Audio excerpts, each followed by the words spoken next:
Welcome back to the Tim Weichselbaum Show. My name is Tim Weichselbaum, and this is episode 59 of the program. I am coming to you from Texas, where I currently reside as a comedian, podcaster, and influential motivational speaker. I have influenced many other people that have been struggling for things like me. And man, am I not sure what the hell I'm talking about. Okay, I'm back in Texas, baby. It feels good to be back in my homeland where you're allowed to run through red lights and never stop at yellows and carry a gun with you wherever you want to bring that sucker. Oh man, do I not miss being in Chicago, where I took a trip to Chicago. I don't know if y'all knew that or not, but I'm from the great land of Chicagoland. Sorry. Yeah, so Chicagoland is where I was born. That means it's the metropolitan area. It's the suburbs of Chicago is what that means.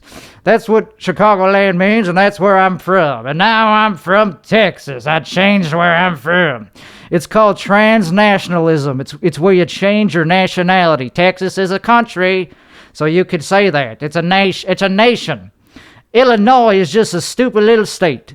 And that's why I don't live there anymore, because I don't want to live in a state. I want to live in a country. I don't want to live in a country that just has states in it. I want to live in a country that its own country has no states and boundaries and borders. Okay, let's start the show. Okay, so if you're listening to the audio version of this episode, you may not be able to it may not be obvious that I'm wearing something that's covering my frickin' face. This is a fashion podcast. We talk about male fashion, female fashion, child's fashion, and all that's in between. Overweight, big and tall, short stature, petite, whatever the hell you look like, we like to make you look good. And this is a great episode because it's my first one back in Texas. We had to take a break because I was traveling. So I couldn't really record the episode from my hotel or wherever the hell I was staying. We'll get more into that later. Let's just start with the first topic, and that is, what am I wearing today? Well, today I'm wearing a little thing called the Donda mask. That's what's covering my face hole. And so I'm yelling through that. It's the Donda mask. It's the same mask that that Ye wore on the Alex Jones program a couple months ago. And woo, baby! That was a controversial thing to be doing. That he was doing. What he was doing was controversial. I'm just my own person. I don't endorse everything that he has to say or believes. He's his own artist. It's none of my business what other artists do. This is my program to do what I'm doing. But I'm not here to judge what other people do with their lives. I'm just here to wear the same mask as him. And it cost $300 because it went up in value. It actually went up in value since he started endorsing like Hitler. Isn't that fucking hilarious? So this thing actually came out over a year ago when Donda was released. It was released as part of the album packaging, and back then it only cost like maybe $100 or $200, but now it went up in value. So this thing cost $300, just the thing covering my face. And man, is it ominous looking. It's got zipper eye holes. You could zip close the eyes. Let's do that right now. Okay, I cannot see now. That was a dumb idea. So it's a GIMP mask, and it also matches a little bit the t-shirt that I'm wearing, which is my own t-shirt. It says Gusto on it. I designed it after I stole the design from Gucci. This would normally say Gucci if it was the actual design that I stole it from, but I decided, you know what? That would look cool in my own branding style with Gusto on it on the front. This is the second iteration of this t-shirt, and what did I do? What's the difference? Well, I added the back part. Let's see what's on the back. Okay, so on the back of the t-shirt is a picture of me wearing the same t-shirt. Isn't that pretty cool? And on the rear end, you could see the tour link to get to my podcast tour. And that's pretty damn... I think it came out pretty damn nice. So that's what we're wearing today on the episode, all black. And I look like some sort of assassin. I don't think this is something you want to wear in public. I'm talking about just the mask. I mean, you could probably get in some trouble wearing this in certain spots of the world. Be like, holy shit, we're about to get robbed by a mini Jeep, by a little boy. We're about to get shot. We're about to get held up by a little boy. Let's kill him. So anyway, I don't wear this shit in public. I don't wear this mask in public, is what I'm trying to say. Okay, let's start the episode for real. Okay, next topic of the program. So, man, there's so much to cover that I'm like kind of having a sensory overload moment for a minute here. Okay, let's take a deep breath. Okay. So anyway, so I traveled to Chicago, and before I left, I did a show called The High Tonight Show, and I was very excited. I promoted it on this very podcast many times before it came. I was so fucking, like, excited for it and also a little nervous at the same time because I don't do a lot of shows here in Austin. I'm still a very unestablished comedian in Austin, so it takes a while to get on shows. And also, I haven't been trying to get on shows. Like I've been saying on this podcast, I ain't really looking for shows at the moment. I'm trying to get ready at some point to do like guest spots and then maybe a 10-minute sets. But this was a special podcast called The High Tonight Show, and I was closing out the show. So I had to do about 5 minutes up top, just a regular set, late night style set, and then I had to do panel. So I sat down at a couch, and so I don't know. So I was super like in the, oh man, I was not, okay, this is, I don't know how much time I want to spend on this topic, but let's just say it was a very good time. I wore this mask, so it matches. This is what I've been wearing out throughout the week. This, just to assert dominance. So anyway, I got to the club. First of all, before I even went to the show, I took a large dose of psilocybin mushrooms because I like to abuse drugs. I mean, that's the short answer. I like to abuse drugs. I like to feel tripped out and experience life. Anyway, so one of the realizations that I learned on the mushrooms before I went to the show is a lot, but it was a real trip. Like I was like, visuals, closed eye visuals, and opened eye visuals. So that means you're tripping. I was tripping. So anyway, okay. So long story short, I realized that if you're a comedian and you're booked for a show, of course you're going to have a little bit of butterflies maybe. You're going to be a little bit nervous, but you shouldn't dread the show. You shouldn't be like, oh man, I don't want to do this. I'm not going to do that well. Yeah, if you have that feeling before a show, before a gig, you're probably not going to do that well. You got to actually like be excited for the gig, not just to be over with, because that's kind of how I was looking at it beforehand, before I took the mushies. I was like, oh man, let's just get this over with. It's not going to be that good because I'm not that good. It wasn't the show's fault. It's just, I don't know if I'm going to be that good. And then I took the mushrooms, and the mushrooms kind of give me a nice little soothing realization that if you're a freaking comedian, you should not just be excited for the show to be over. You should be excited for the show to start and for you to get on that stage, and you got to soak up that moment and soak up the spotlight. You have to actually enjoy being on stage and doing the show, because what the hell else are you doing it for? What are you doing? Why are you doing comedy if you don't enjoy doing comedy? So that slap in the face made me like euphoric and super excited to get on stage. I didn't even know what I was going to do up there. I just knew like even that is fine. Like even not knowing what you're going to do is fine if you're confident enough. If you have enough confidence and talent and skill at comedy, you don't really have to prepare for you just have to be like, okay, I'll figure it out. And that's part of the fun, is improvising on stage. And that's what I did. I brought up a bunch of notes that were printed onto computer paper because I didn't want to read off my phone. Like, it's so hack and unprofessional to read off your phone. And I don't know what jokes I have. It's part of ADHD of just like, I don't have a good short-term memory. Like I had a list of jokes I was going to do, but I didn't remember the order or even the jokes themselves, like they're unfinished. So it's like they're very raw and unfinished. So I had fun with that. I pulled out the notes. I was like, you know what? This is not going to work. Why did I do this? I just threw the notes away. And it was a fun set. And then the panel, I sat down and got interviewed by Victor Martinez Jr. And it was a good time. And I guess the reason I was nervous is because I had big shoes to fill. The last episode that they put out, the person closing it, Casey Rocket, is like, you know, one of the best comics in the city. Very nice, likable person. And like, I had big shoes to, you know. So it went well, and I'm very grateful that I was given that opportunity. And then as soon as I, you know, went home, I had to pack for my flight. I had a flight at about 8 in the morning, and I got zero sleep.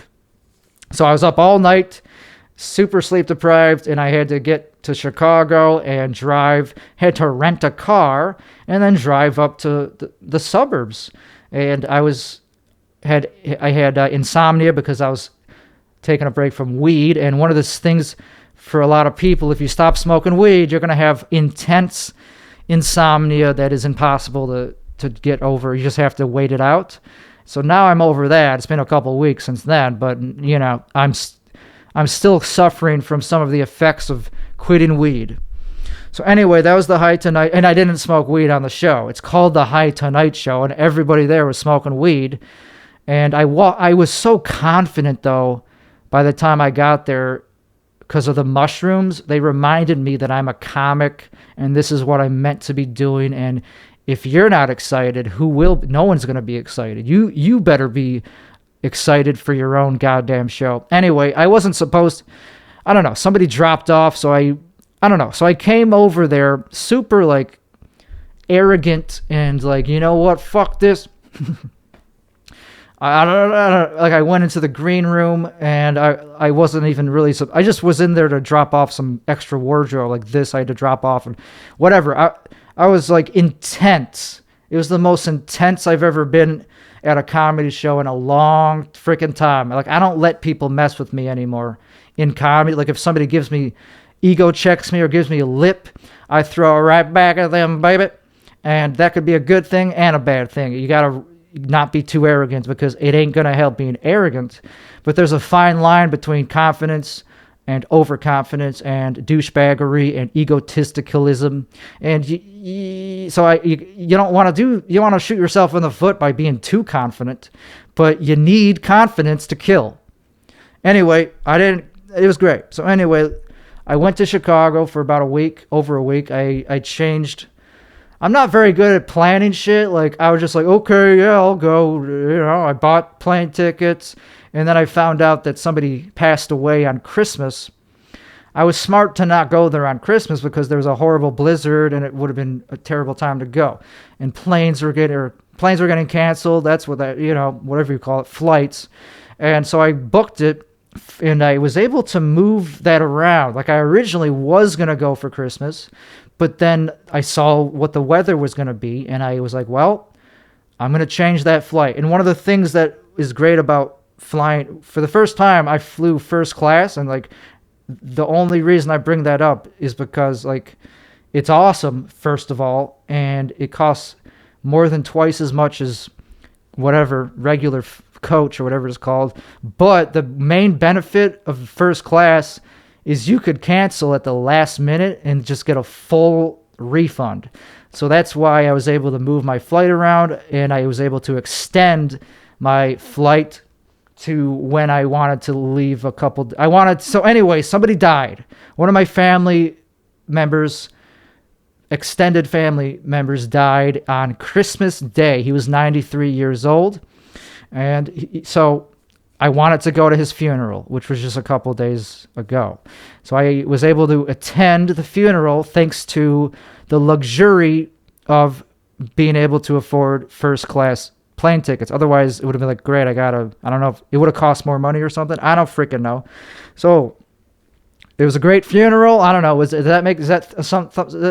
a good funeral. What am I supposed to say? It was a Jewish funeral.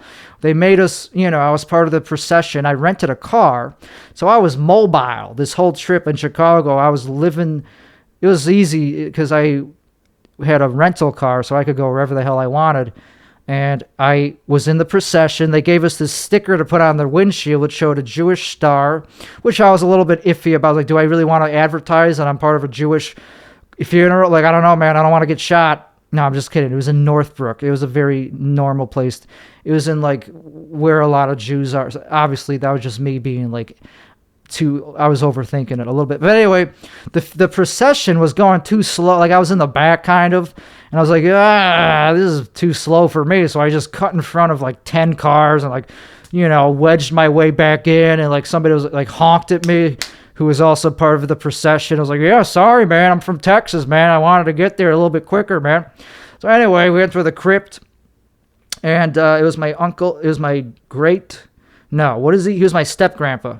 He was, Papa Jinx was his name. That's what we called him. He was a very eccentric person. He had a great big personality, and he lived a long life, and I believe he had cancer, and 93 years old. That's quite a long life, and he was Jewish.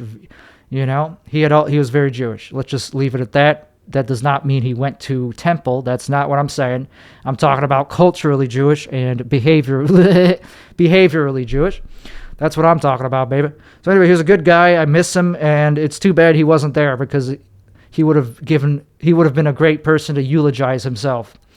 And that gives me an idea. When I die, I'm going to have my own eulogy that I record pre-hand, whatever the fuck, however many years before I die. I want to do it when I'm healthy. I'll record the eulogy of myself when I'm able to do a great eulogy of myself. I won't know what I'm going to die. Who knows? I'll do many different versions of it, because that'll be cool, man. Because who could give the best eulogy? Well, me. When I die, I'm going to give myself the best eulogy. Nobody else knows me enough to give me a good eulogy.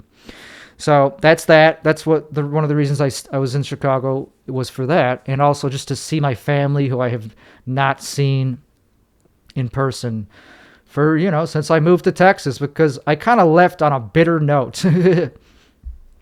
I kind of left with, like, this attitude of, like, this place, I'm ditching this place. This place is no longer somewhere I like to live. Politically, mostly, I'm talking about, like, structurally, it's a great city. It's a great metropolitan, a lot of good infrastructure, easy to get around. The architecture in Chicago is amazing. I love the Chicago skyline. I like the history of Chicago, the mob, Al Capone. But that's in the past. Right now, it's not exactly like that anymore. It's just a bunch of people, protesting for God knows what. I don't know. Some kind of rights to some people that already have rights and shit like that. And they frown upon people like me. So anyway, that was great. So I did go back so the feeling of going back there was kind of like, okay, I'm just going mostly to see my family, just to hang out low key, not try to, like, put myself out there in the comedy scene. But of course I wanted to do comedy. I wanted to maintain my muscle, my comedy muscle. So I did open mics. Like, I went out every single night that I was there, except for the first night, because I was too tired, because I was too super sleep deprived. So once I was rested up, I went to the very first mic. It was called Power Hour. It's a very long running open mic, and I just slipped in, and a few people recognized me as, like, oh shit, I remember you. And I had a fun set there, and I caught up with Matthew Doyle Perez, who's a fan of or friend of the show. I don't know if he's a fan. He doesn't listen. I don't think he listens anymore, but he's a friend of the show, and he was very nice and accommodating. And then I found my people to kind of hang out with there. And I was nice to people, even if they are not friends with me. I was still nice to people, just because anything that's happened in my past in comedy, it's water under the bridge. I don't really hold grudges over people just because maybe they didn't like me or some shit like that, or maybe I didn't like them. I don't give a fuck. People are people. We're all just going through our own struggle. That's why I'm wearing this mask, to hide my true emotions. It takes balls to go up to somebody and give them a compliment, a real compliment. Because, I don't know, they might not care. They might just go like, yeah, fuck off. I don't know. Who gives a shit? It's all water under the bridge. So anyway, I don't really remember what I did after that, but I just know that I did a lot of comedy when I was there. I think I did like 19 sets because I recorded all of them. So I was like, okay, that's cool. I like to count. Sometimes I just want to be proud of myself for the number of times I go up, regardless of the quality. I care about the quality of the sets way more than the quantity. But I just was like, okay, I'm glad I'm pushing myself to go out every single night and do multiple sets. I did 4 sets on Monday. Just last Monday, I guess that was. I did 4 fucking sets. One of them was a show. Sunday, I got to talk about that. I did 3 Dead Moose, which was... They're not going to want me talk. I don't know why I'm like naming the places I went, because they don't want my name attached to them. Look at me. I'm wearing a fucking racist, anti-Semitic mask. Never mind that, though. Forget what I'm wearing. I used to not be this. I used to just be a normal, everyday leftist or liberal. I didn't always talk about the shit I talk about or believe the conspiracies. I'm a conspiracy theorist, by the way. I'm a proud conspiracy theorist. I don't take that as an insult if like Wikipedia or any article calls me a conspiracy theorist, because who cares? It's fun. It's a hobby. Anyway, so I did 3 Dead Moose, which is a very, very, that's like one of the first open mics I ever done in Chicago when I was just starting out in 2012, over 10 years ago. So it's still going, and it was a great time. It was packed. The Packers were playing at this bar. There's a lot of real audience members there, and I had a really good time, and I stayed for the whole thing. And what happened after that? I don't know. But then I went to this bar, and I met up with somebody, and they asked me if I wanted to do a set at a show just the very next day on Monday. They're like, you want to do a set on this show that I'm doing? And like, I found out, he didn't tell me that it was like that it was a award show. I just thought it was a regular comedy showcase. So I messaged him I was like, yeah, wanted to confirm, I would love to do a quick set if you have room. He was like, yeah, I got you down for 6 minutes or something. So I showed up to this place and not realizing what the hell it was, and I didn't care. I just wanted to do comedy, but it was an award show for people in the Chicago comedy scene for various different things, such as just funniest comedian, best album, most underrated comedian, biggest meltdown, biggest hack. Like, some of them were jokey. And they were giving all these certificates away. And I was the only one there doing a set. Nobody else even really did comedy. It was just like, okay, here's your award. They would come up like, thank you, okay, bye-bye, and go right back. And it was packed. It was a back room of a bar, and it was packed with only comedians, like a very few actual regular audience members. And I was there just to do a guest spot from out of town. So I was very honored to be a part of that, and I'm very thankful. But they gave me an intro. I was like, this guy used to live here. He's very controversial. We're going to give him give it up for Tim Weichselbaum. And I put on the Kanye mask, and my walk-up was the most fun part, just walking up and staring at people through this thing, and just, I did a set, and it went pretty well. I didn't want to stay up there too long, and, I did just my best jokes that I had in the moment, and some of them killed, and it was an overall great fucking time. So the award show just started right back up after I was done. I was like, all right, I'll let you all get back to your circle jerk. I don't give a fuck about this scene. All I know is that some people got fatter. Anyway, so that was great. That was the first show I did, and then, I don't know, we don't have to go through every single show I did, but it was called the Comedy Gazelle. That's who put it on, and I guess it's a magazine type, online publication that talks about the Chicago comedy scene, which I no longer am a part of. So I can't understate or overstate how grateful I am that I was a part of that, even though I'm not a part of the scene. It's great to just let people know, hey, I'm still a comic. I don't live here, but I'm still I don't fucking know. It's just great to show your face and show them that I'm still alive and better than them at comedy. No, I don't know. It was also good to watch people that I haven't seen in a year and a half who have improved at stand-up. A lot of people, they have clearly gotten better at it.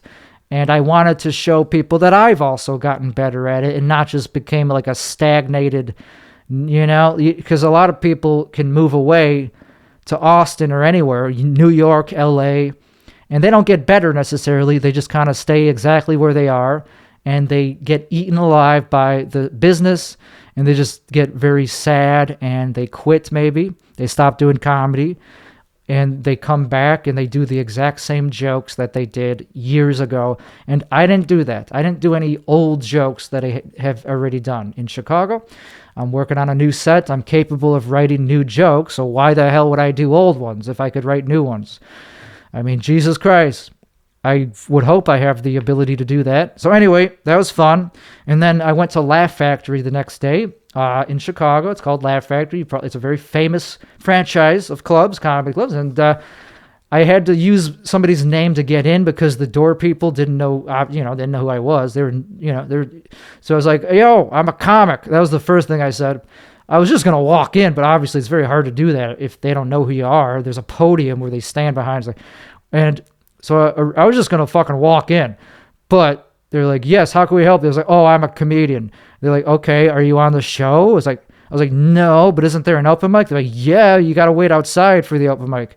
And I wasn't going to do that shit. I wasn't there to fucking just do the open mic. I wanted to talk to people that work there and remember me and have been following Timmy Gusto's Instagram and all that shows. I wasn't just going to stand outside in the cold. So I said, oh, okay, well, I was actually invited here. I'd like to talk to somebody who's in there. And he was like, okay, yeah, you could go in. They were very reluctant to let me in. Like, yeah, okay. So I got in there. I immediately started talking to the bartender and one of the managers there. And they're very nice and very accommodating.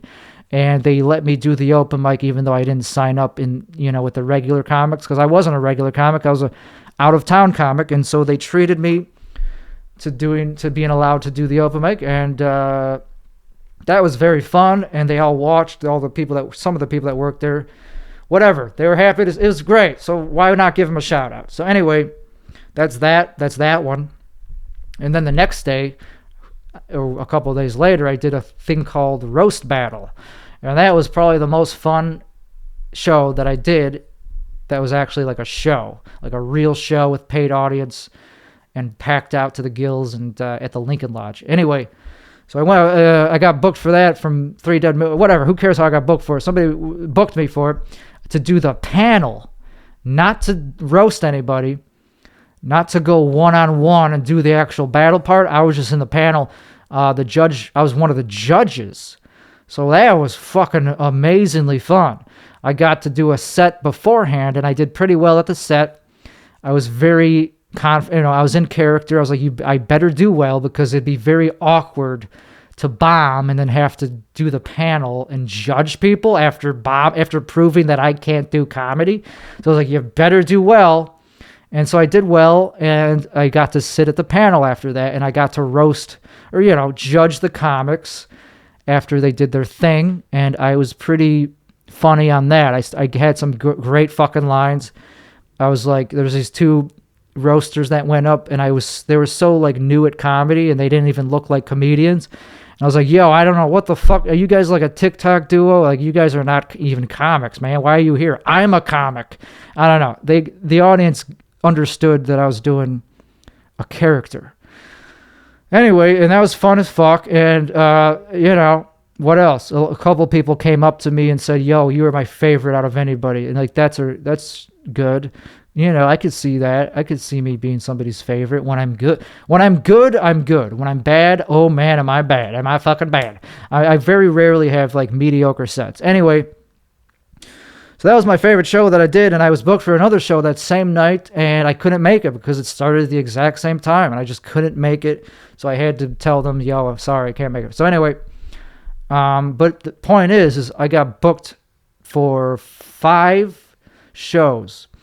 And that's a really gratifying feeling because I wasn't expecting to get anything. I wasn't expecting shit.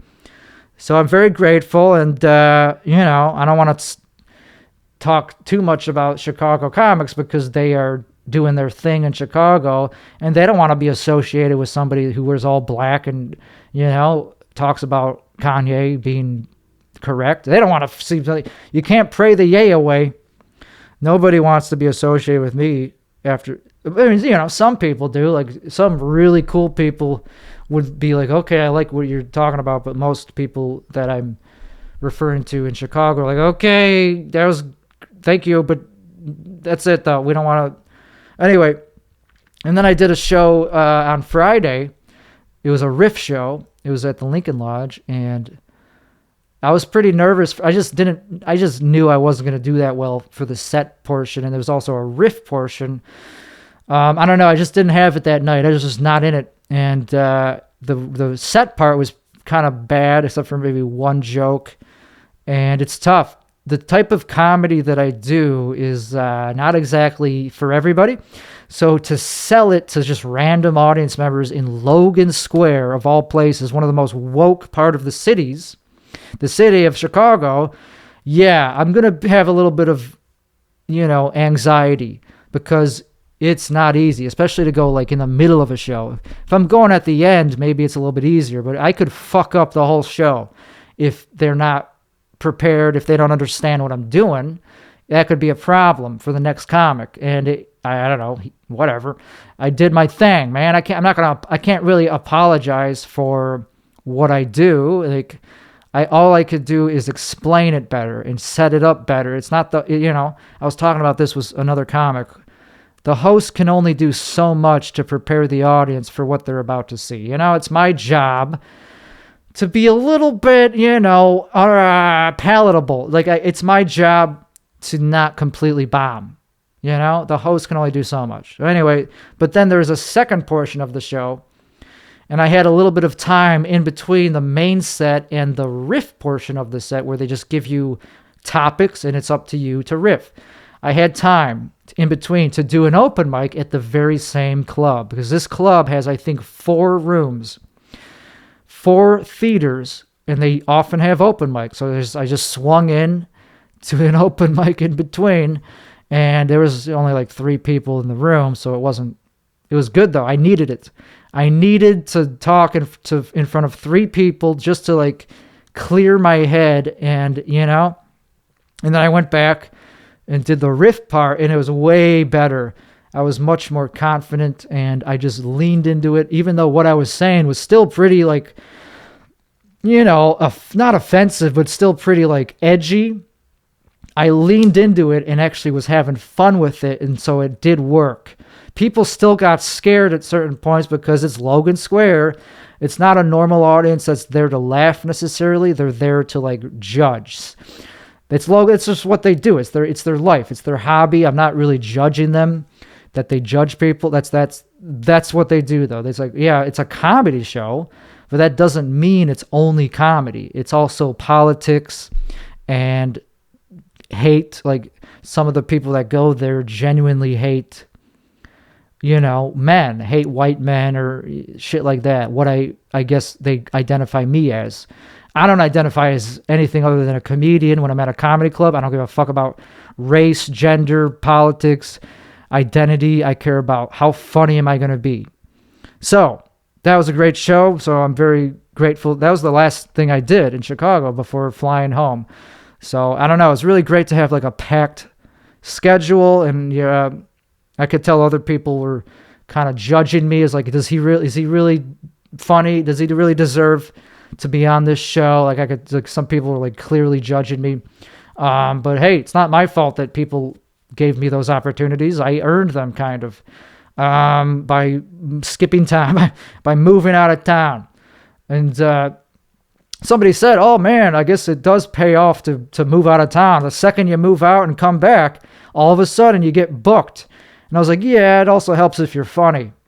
Yeah. Like, I didn't just let him say something kind of like diminishing or demeaning. It's like, no, it's not just because I moved out of town.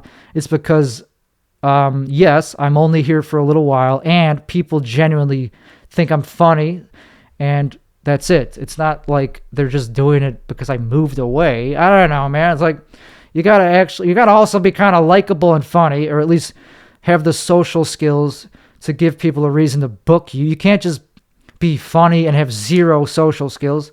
There's a lot of comics in Austin and Chicago that are funny, but they have autism and they just don't know how to fucking communicate, and they're not fun to be around off stage. They're funny on stage, but off stage, it's like, okay, I'll give them a compliment and they just go, thank you. And then they don't say anything back. Like, they don't like reciprocate it at all. You don't always have to reciprocate a compliment, because that could kind of diminish the compliment. If somebody just says, hey man, I really liked what you did up there, and then you just go, oh yeah, me too, I like if you just give it right back to them, it's kind of not as powerful. It takes away from the compliment. But anyway, you have to have some social skills and be able to hold a conversation for people to want to work with you. Like, I mean, just at least on the amateur level, which this was all amateur stuff for the most part. If it's on the, if it's a professional club, if you're that good at pulling an audience and selling tickets, who cares how sociable you are? If you could sell out a club, you could be probably a pretty hard person to work with. You could be as autistic as you want. And I'm not saying anything bad about autism. I'm just saying that one of the features of autism causes people to not know how to talk to people. And fuck autism. I mean, we don't have to focus on just that fucking thing. You could just be an asshole. You could be a narcissist. That's a way worse thing to have than autism. Yeah, a lot of comics have narcissistic personality disorder, and that's what makes them very hard to work with. But if they're funny, you can't really argue with that. If you're undeniable in comedy, you could be a narcissist and still get paid millions of dollars. I mean, TJ Miller comes to mind. Like, he has some bad personality features, which are undeniable.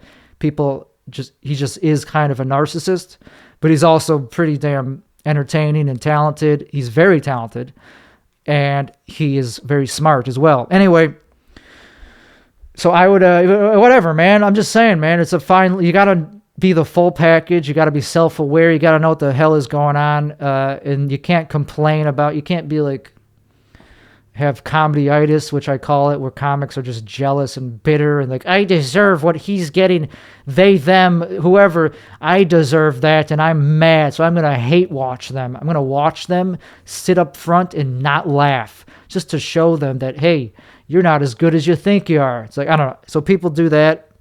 I don't really care. I mean, if somebody hates me or like calls me a bad word, like, okay, that's up to you. That's fine. I forgive you. I don't really care, man.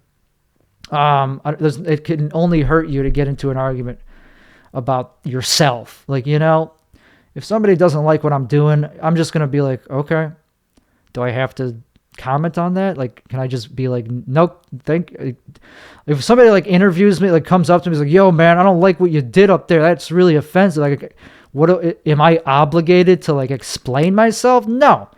All I'm going to do going forward, if this happens, is just go, okay, I have no comment. Just like anything, just like if the media, just like celebrities do or publicists do, whenever there's a nasty news story that comes out, they just go, I have no comment. I'm just going to start doing that. Anyway, I should probably take off this mask. I don't know if I'm going to do the full episode in it. It's kind of like itchy and like not that comfortable. It's like, this is only for fashion, not for function. It's not like it keeps me warm. It's okay. Anyway, so mainstream comedy is not what I do. So that's why it's like, I'm not trying to get work at every single establishment. Like, even if I know the people that run it, even if they like me, I don't know, man. I'm very like hesitant to submit to shows or clubs unless they actually understand and appreciate that I am not mainstream. Okay. But we'll get there eventually. I do want to be something. I want to at least be a professional at stand-up or podcasting. Definitely podcasting. I mean, that's why I got the tour. I got the tour going. Another thing about that is I failed to get any podcasting done in Chicago. Unfortunately, I just didn't have the executive function wherewithal to, network and ask somebody to do their podcast. And even though there were definitely podcasts I could have done, it's just hard to schedule that on the fly when you only have a certain amount of days. And my executive function was pretty bad. I was taking Adderall, but only a tiny amount, only enough to just get me to the comedy clubs and be sociable. I was just not in the mood to do podcasting, or at least to schedule the podcast. I would have loved to do podcasting. Anyway, we're going to continue the podcast tour. It is a new year. Happy New Year's 2023. If you're not aware that this is when this is being recorded, January 8th. And so I'm going to continue the podcast tour, obviously, because that's the year that it has on the banner. I'm trying to be a professional podcaster, and that's why there's a great lull in this podcast. That's a really great time to say that you're a professional. Yeah, so anyway, I want to be... Yeah, that was terrible. So let's get to an actual topic that's actually has... Jesus Christ, am I talking a lot?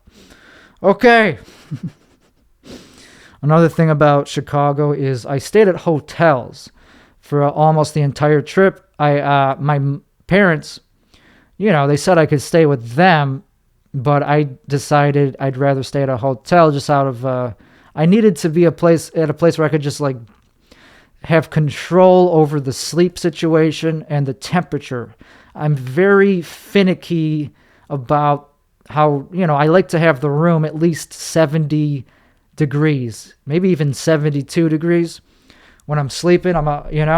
So I had a hotel room, and the first place I stayed was not that great. It was just a regular old Marriott, and I was not impressed, and just whatever, just not great customer service. I messaged them through the app because I forgot to check in. I was too exhausted to even check in, so I did whatever. So they're like, yeah, you missed, you were charged a fee. You were charged a no-show fee. And I was like, yeah, okay, so can I still get the room? And they're like, unfortunately, since you did not check in time, you were charged I was like, yeah, I'm not asking about the stupid fee. Do you have a room or not? They're like, we have a room available. I was like, so I did go back there. So I did end up staying at this place, even though they had bad, just annoying customer service to deal with. I don't care about... I get it. Okay, there's a fee. It sucks. It's stupid. You're going to charge me an extra fee even though I'm paying for the room. It's like, okay, I'm never staying there again, obviously. So I stayed there for about 5 nights, and then I decided, instead of staying at my parents' house, which was the original plan, I was like, you know what? I just wanted this to be a exciting trip. I want to do something novel. So I stayed at the Drake in downtown Chicago. It's by the Gold Coast or something like that, near North Side or something, and right on the lake, kind of by the Hancock Center, or it used to be called. And I, because my grandpa, Papa Jinx, who died, he mentioned that place. He was like, that's a good hotel. I don't know. I was like, okay, I'm going to stay. Fuck it. That's how I heard of it. So I stayed there at the top floor, and that was a cool experience. And just when I checked in to that place, the customer service is top notch. They talk in a specific tone. They go, hello, sir. Where are you staying? Where are you coming from? How are you doing today? Yes, we just asked for your ID. They have a very professional tone, completely different from the Marriott that I stayed at. So I was like, this is great. And the lobby is amazing. And has a huge amount of famous people that have stayed there, like Frank Sinatra, Princess Diana. So anyway, so I went up to the top floor, and I was able to overlook the Lake Michigan, and and just being in that hotel room completely raised my mood. It made me feel great. The parking situation was a nightmare. They charge a lot of money to park downtown, and I use street parking, and so I had to walk a bit. Anyway, so I do recommend staying at fancy hotels if you have the means and it's just, if it's new. If you've already done it before, okay, whatever. If you're used to it, it's like nothing. But same with flying first class. That was my first time doing it. So there was a novelty to it, and it made it worth the money. Okay? And I wanted to stay there for another night just because it was such a nice room. And I wanted to do mushrooms in there at the top floor, and that would have been great. I don't know, man. And I was doing a big show that night, I guess. That was Thursday. Yeah, that was Thursday night, the same night I did the roast show. And I don't know, man. It's great being a comedian. That's all I could say. It's like, if you're doing a great show and you're just in a great hotel room and you have everything you need and you're excited and you're ready and people are excited to have you, like all that recipe, all those little variables being in the right place puts you in a great fucking mood, and it's indescribable, and it's part of being a performer. And Timmy Gusto is my new stage name, which I've been using. Most people just introduce me as Tim Weichselbaum, and like that's fine, but I was like, yeah, that's not my name anymore. But anyway, it didn't matter. And so that's enough about that. So anyway, I got a bunch of parking tickets. I forgot that in Chicago you're supposed to pay for parking. Like, I didn't forget, but I did it wrong. I did forget once, and I was like, I just completely forgot to pay the meter. And so I got a shitload of parking ticket talk. It's like whatever, man. I guess I'll pay them. I don't know, man. It's just funny. Because in Austin, nobody fucking polices that. You can just park on the street and not pay, and 99% of the time. I've only gotten one parking ticket in Austin out of the hundreds of times I've parked without paying. And sometimes I park in a parking garage. But anyway, in Austin, very rarely do you actually get in trouble for not paying. So I got a rude awakening, and hey, that's what you get for being a fish out of water in a big city. I'm from, anyway, so the parking tickets cost almost more than the hotel, man. So anyway, that's funny, but I don't care, man. I just gotta work harder. That's how I look at finances. Like, if I'm spending a lot of money or if I get charged a lot of money for like a parking ticket or something, my fault, I just go, yeah, I'll just make more later. I'm an entrepreneur. I'll just work harder to compensate so that I can get even more parking tickets and just laugh at them and be like, well, I'm a dumbass. It would have only cost $10. Now it costs $100. I don't know, man. It's great. It's great being me. I'm back in my house. I love being oh, man. So coming back to Texas I was like, thank fuck, I'm finally in Texas. I was watching the flight on my phone, just tracking it. Like, I was so like bored on the flight because there was nothing really to do on the flight except for sit there and like meditate and listen to Donda, the album, over and over again. So I was like, okay, finally, we're over the state line, finally back in Texas, and just landing. Like, it felt so good to be back in 70-degree weather, and I only live like 15 minutes from the airport.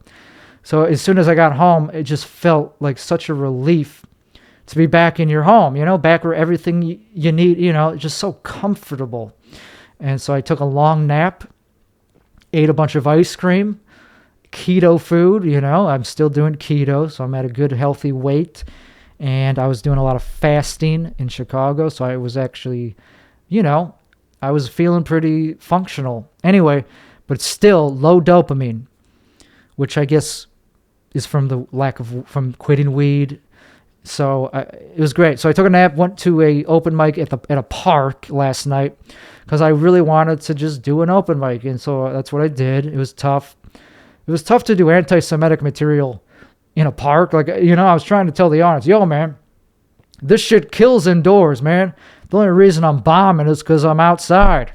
Anyway, that didn't matter. Didn't help. They were like, yeah, we don't care. But it was still fun. Anyway. That's up to now. We're up to date. Now we're at today. Now we're doing the podcast. I'm wearing the mask. Okay, there's a lot of more things that I had to talk about like, Kanye and like Jews, secular Jews, and like I don't know. I feel like we're going to save that for another episode because I feel like this is not as dark of an episode as it could be. I'm dressed as if this is going to be like the most dark episode I've ever done. But I'm in a good mood from taking, yeah.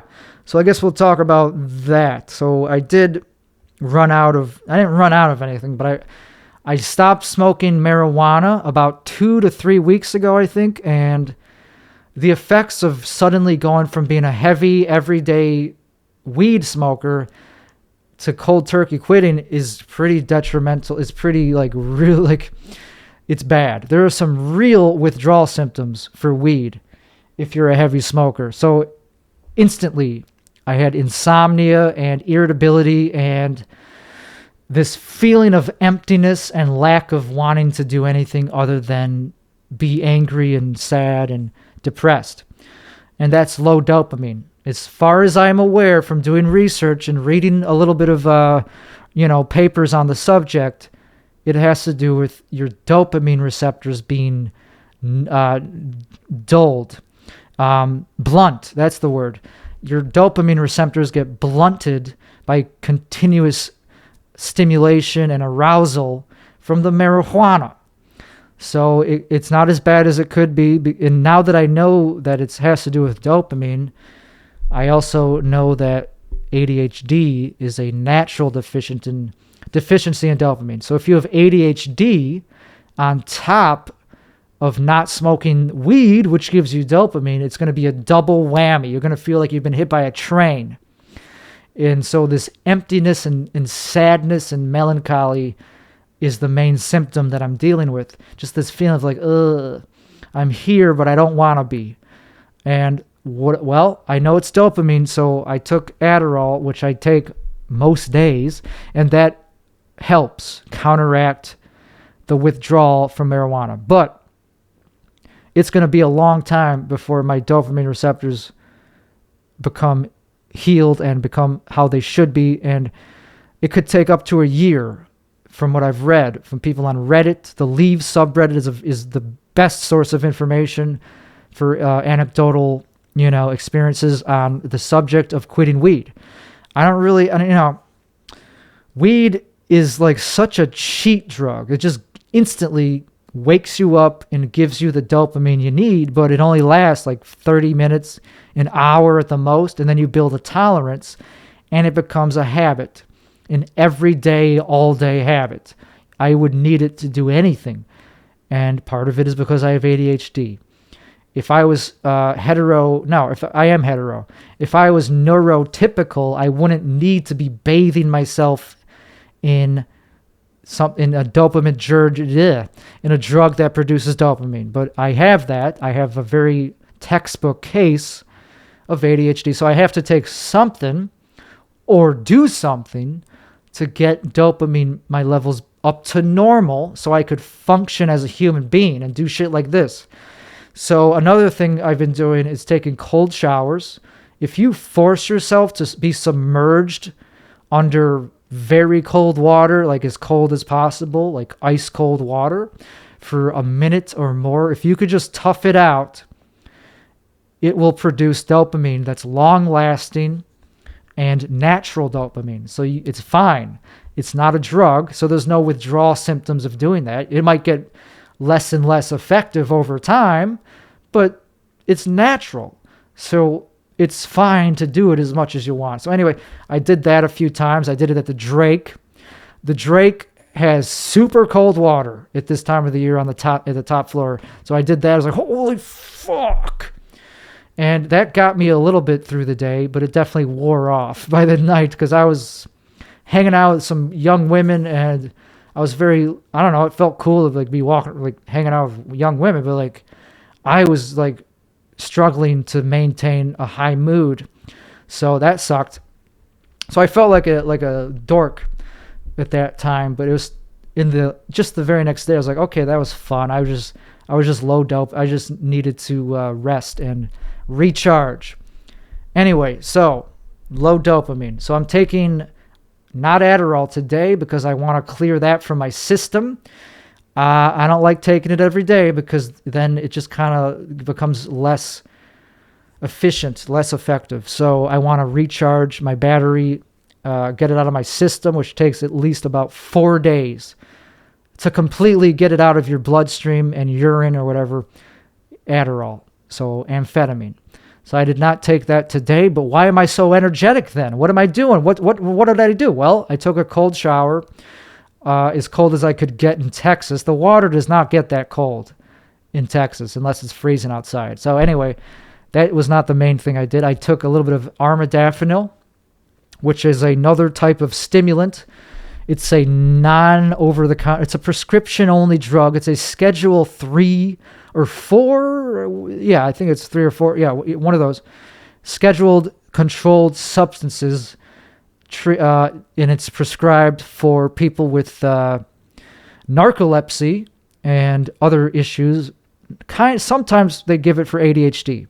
So that is what gave me the boost of energy and dopamine that I needed to get the executive function to feel good and positive and motivated to do this podcast. Anyway, so that's what I'm taking on the off days that I'm resetting my Adderall tolerance, is called armodafinil, and I got it not from a doctor, so the next step would be to try to get it prescribed through my doctor, because I kind of would rather just get it from the pharmacy, you know? I don't want to be dealing with anything off, you know, not on the white. Okay, you get it. You get what I'm trying to say. That was more. Okay. Okay, baby. We already kind of covered a lot of what I wanted to cover, so we'll just do couple more things.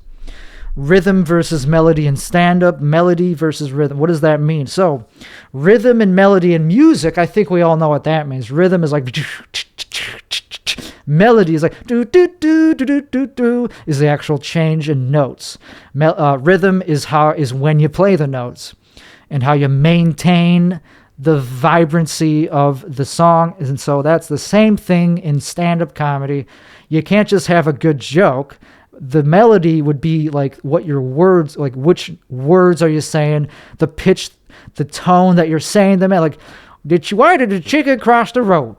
Rhythm is when you're saying those words, like, when did the chicken cross the road? And both of those things are freaking essential in stand-up. So if you're wondering why one of your jokes isn't working, it's because the room is at a different time signature and you're not hitting the right time signature.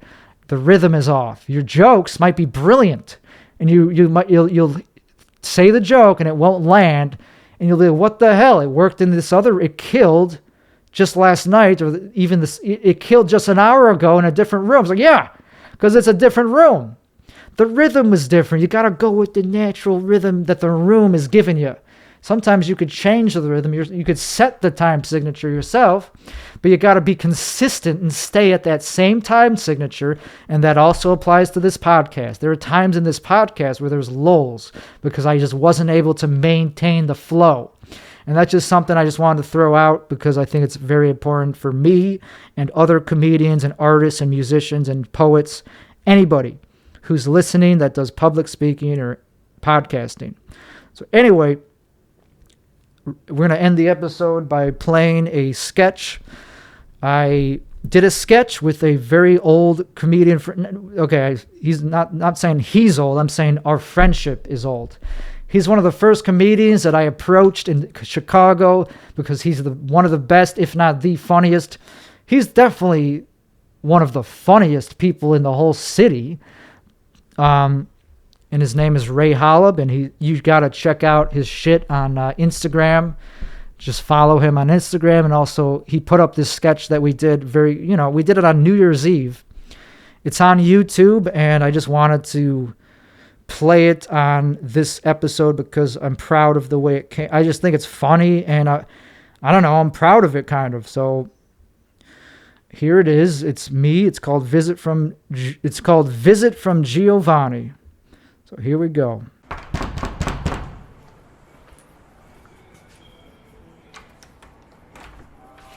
Yo, where's my money? Giovanni, hey, come on in. Who's this idiot? Does he have my money? No, Giovanni, he's just a friend of mine. Please. Giovanni. Ah! No, if your money, come on, it's not in the shoes. Ah! No, Giovanni! Ah! Ah! No more shoes! Ah! I'll get you your money! I will get you your money! 1, 2, 3. I'm really sorry about that, Giovanni. Ah! Ah! Hell yeah! So that was it. Check out Ray Holleb. He is one of the most talented people. Also, Addison Rex is the other person in that sketch where I fucking shook down, and that was very fun to film. And, I was in the, it's like, I don't know, man. I'm not always in the mood to do stuff like that, but once I was committed to it, I was committed. They were like giving me directions. We had to do multiple shots of the exact same scene. So I don't know. It's just a great practice and exercise in acting, which I'm going to be a fucking professional actor as well at some point in my life. I would like to do commercial work. I would like to do anything and everything, and I'm very proud of my life, and sorry that I was not racist on this episode. We'll save that for the next one. I know a lot of people only watch this just to see what I'm going to say, and this day I just didn't really feel like doing that. I did it last night. I've done it all week in Chicago. Now that I'm back in Texas, I'm going to be a liberal for the rest of the week. And anyways, this was episode 59 of the Tim Weichselbaum Show. I hope y'all have a great rest of the week, and Happy New Year, y'all. Woo!